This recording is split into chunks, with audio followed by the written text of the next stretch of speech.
I'm Scott Kellogg. I'm the Educational Director here at the Radix Ecological Sustainability Center. We're a nonprofit organization in the south end of Albany, creating an urban environmental education center which functions as a demonstration site of sustainable tools and technologies designed to teach urban residents how to have greater local access and control over essential resources such as food, water, waste management, composting, energy production. There's value to having green space, agricultural space, ecological space integrated into a high-density urban environment where it's going to be accessible to a greater number of people. We do an after-school youth employment program for local high school students called Eco-Justice Associates, where we have high school students, local teenagers coming in and helping out maintaining the systems that we have here, which, by the way, include gardens, compost piles, aquaponics systems, honeybees, fruit trees, chickens and ducks, a number of different systems that they help keep all of that going, right? Which just, takes a lot of work. At the same time, they're learning about them, gaining familiarity with these types of systems with the ultimate goal that they are able to replicate them in their own homes and communities and become teachers and trainers about these systems. I'm not from Albany, but I grew up right in Troy, 10 minutes up the highway, and I had the pleasure of going to the Albany Free School a couple blocks from here for middle school, and this place was just starting at that time. So my teacher suggested, knowing my gardening and food interests, just in me coming over here a day a week.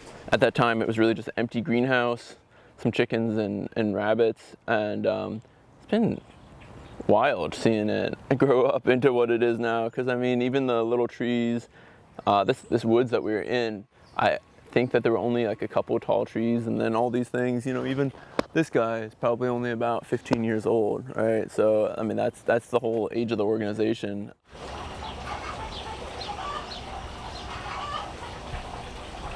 We also have a whole team of undergraduate students from SUNY Albany who are part of the Institute for Transformational and Ecosystem-Based Climate Adaptation, or ITECA, who are doing tree planting, really focused on climate resilience work. They're called the Hudson Mohawk Climate Corps.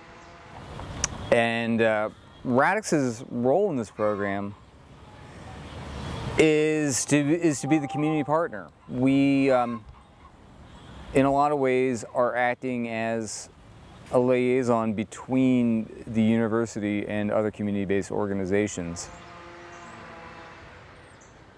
The funding that we have that allows us to do that is restricted to planting trees in Albany's disadvantaged communities.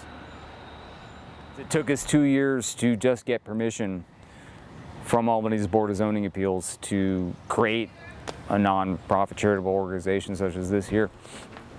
We ultimately got unanimous approval. That's an indicator of cultural transformation. That if the people who initially resist you ultimately come around to not only embrace you, but actually sort of take credit for it, that's really the goal, right? Because if these systems are really going to scale up, they need to become this duh kind of thing.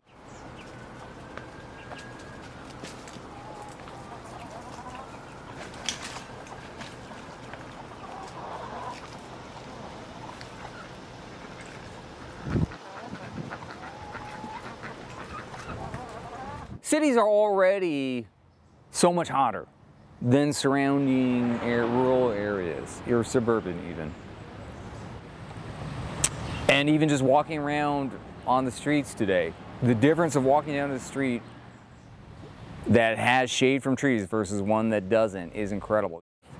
We clearly need to plant way more trees in disadvantaged neighborhoods, yet there is an institutional resistance to doing that.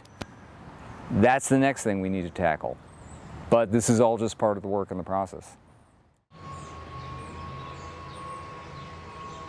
A lot of tree planting programs have failed when they're structured in too much of a top-down way. And a lot of times community members may see it as an imposition by external interests, even if they are well-intentioned. So there needs to be a very important communication and education aspect of this work, where we're talking to people about the benefits of trees.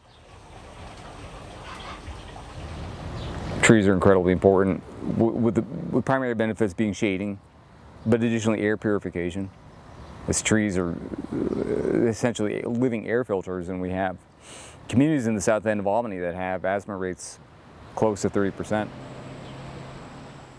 Water absorption is really important as well, right? To prevent combined sewer overflows, to prevent flooding that can occur from extreme rainfall, which is going to happen with greater frequency and intensity as climate change advances.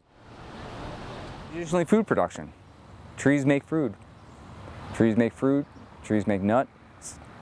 And in a food insecure neighborhood, that can be a lifeline for a lot of food insecure families.